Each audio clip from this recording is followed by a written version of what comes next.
চেষ্টা করেন, কিন্তু আমাদের যে নবী হযরত মুহাম্মদ সাল্লাল্লাহু আলাইহি সাল্লাম এবং সাহাবীদেরকে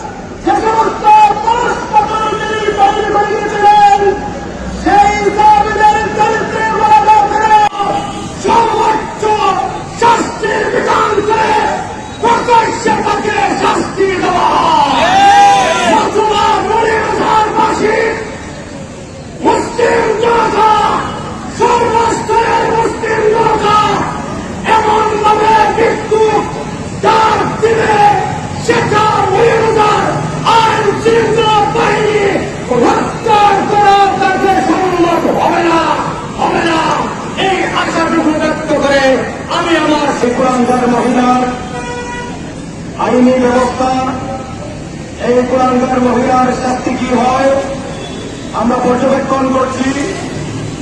পর্যবেক্ষণ করে আমাদের নেতৃবৃন্দ এখানে উপস্থিত রয়েছেন, মুরব্বীরা উপস্থিত রয়েছেন, পরবর্তী কর্মসূচি ঘোষণা করবেন। আমরা আপনাদের কাছে এই দাবি রাখতে চাই, এখানে যে আপনারা উপস্থিত হয়েছেন আপনাদের দায়িত্বে অনেকেই রয়েছেন।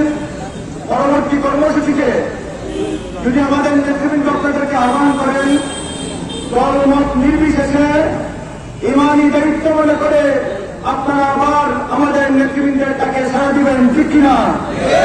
আমরা প্রস্তুত রয়েছি। ইতিমধ্যে নেতৃবৃন্দ বক্তব্য দিয়েছেন।